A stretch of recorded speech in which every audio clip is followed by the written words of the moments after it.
Warren Buffett, the man known as the Oracle of Omaha, isn't just one of the richest people on earth. He's arguably the greatest economic predictor of our time. A man whose fortune was built not on luck, but on seeing what everyone else ignores. In this video, you're not just going to hear what Buffett predicts about the economy. You're going to discover what even top financial analysts fail to understand, what most retail investors refuse to accept, and what history has been silently whispering to those who are willing to listen. Buffett has famously said that economic cycles are inevitable and that the greatest opportunities emerge when fear dominates the market. But while most people hear that and think, okay, buy stocks when they crash, Buffett's strategy goes much, much deeper. He believes that modern investors are completely trapped by distraction, the 24-hour news cycle. Rampant speculation, meme stock trends, they're blind to the massive economic shift happening right under their feet. According to Buffett, the biggest risk ahead isn't just inflation, and it's not just a recession. It's the dangerous, almost delusional overconfidence of a generation that has never truly experienced systemic pain in the financial markets. He warns of an approaching era where companies built on pure hype will collapse, where unprofitable tech firms will simply vanish, and where only businesses with real, tangible, intrinsic value will survive. And he's not just talking. He's acting. He has been quietly positioning his own portfolio for this exact transformation. He was acquiring energy companies while the rest of the world was chasing the AI hype train. He's been investing heavily in reliable, cash-flowing monopolies and increasing his exposure to industries that actually benefit during major financial resets. What most people don't know is that Buffett has been systematically reducing his exposure to banks and high-growth tech stocks, often right before periods of instability. It's his way of signaling that true, sustainable wealth isn't found in flashy trends. It's found in boring, undervalued, and essential businesses. He's repeatedly emphasized that debt will be the silent killer of the next economic downturn. Think about it. Global debt is at an all-time high, interest rates are rising, and corporations are borrowed to their absolute limits. Buffett believes we are in an incredibly fragile moment in history, one that eerily resembles the cycle leading up to the 1970s stagflation crisis, and even carries echoes of the late 1920s. Just before the Great Depression, a time when speculation wildly outgrew reality. His advice is crystal clear: be prepared. Don't chase quick profits.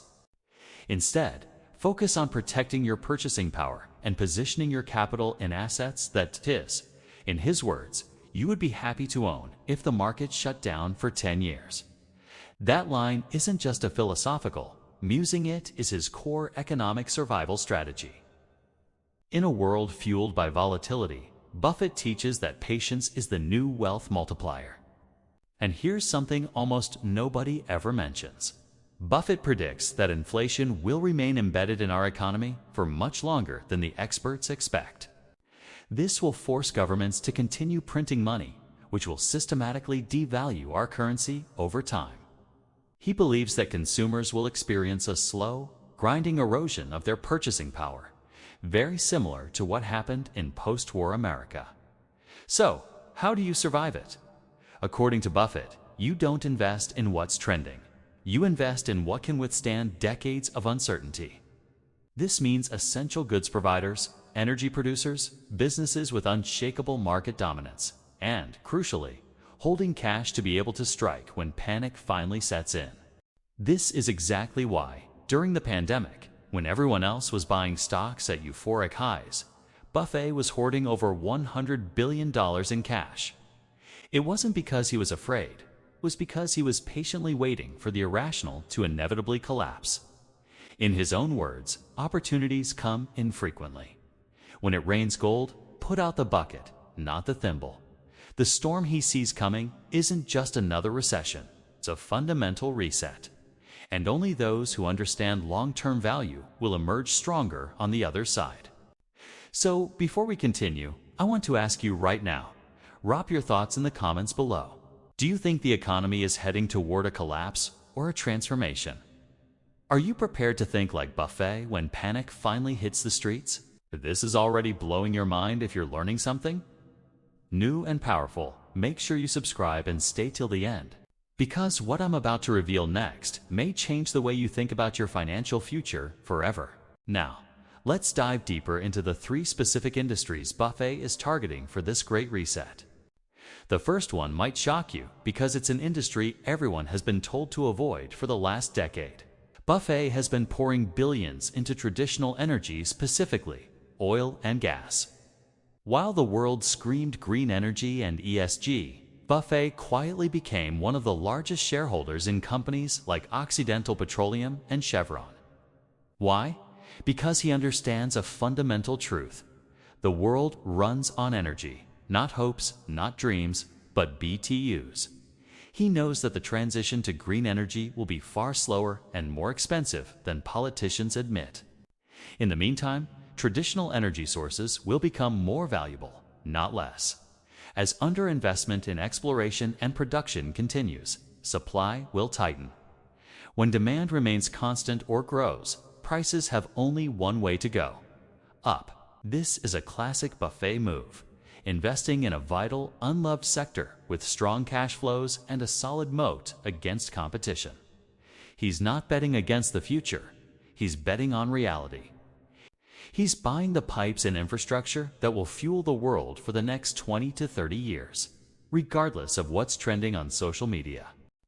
The second area is Japan. Yes, Japan.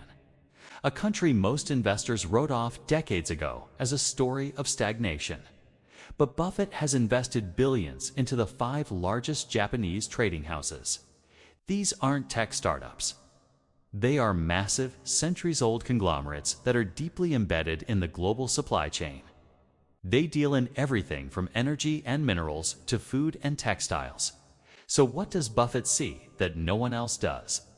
He sees immense, stable, global businesses trading at dirt-cheap valuations. These companies are cash-generating machines with diverse revenue streams that make them incredibly resilient to economic shocks in any single country. They are, in many ways, the ultimate anti-fragile businesses. By investing in them, Buffett is not just betting on Japan. He's betting on the entire global trade network. He's buying a piece of the essential flow of goods around the world at a fraction of its true worth. It's a move so contrarian, so boring, that it went almost completely unnoticed by the mainstream financial media, which is exactly how Buffett likes it. The third pillar of his strategy is perhaps the most important: fortress-like balance sheets and monopolies. He's loading up on companies like Coca-Cola, American Express, and now even more insurance and railroad businesses. What do they all have in common?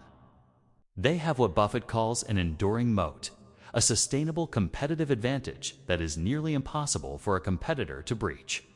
You can't just build another Coca-Cola. You can't replicate the global payment network of American Express overnight. These companies have pricing power, meaning they can pass on inflationary costs to consumers without losing business. During a financial reset where weaker companies with lots of debt get wiped out, these giants not only survive, they thrive. They gobble up market share from fallen competitors and become even more dominant. Buffett isn't looking for the next 10x growth stock. He's looking for the last company standing. So, let's connect the dots. Energy for the real world's needs. Global trading houses for supply chain dominance. And monopolies for pricing power and survival. This isn't a random collection of stocks. It's a carefully constructed economic arc designed to sail through the coming storm. Buffett is preparing for a world where cash is king, debt is the devil, and real, tangible value is the only thing that matters. The big takeaway here is that Buffett's strategy is not about predicting the exact day the market will crash. It's about being prepared. Always. It's about building a portfolio that doesn't need a perfect economy to succeed. While everyone else is gambling on the next big thing, he is patiently buying the things that can't fail. The final lesson from the Oracle of Omaha is this: the greatest transfer of wealth doesn't happen during the boom times. It happens during the bust. It's when fear is at its peak, when headlines are screaming sell, that true fortunes are made. But you can only act if you are prepared. If you have the cash, the courage, and the clarity to see value where others only see chaos. The reset is coming. The question is, will you be holding the thimble, or will you have your bucket ready for the rain of gold?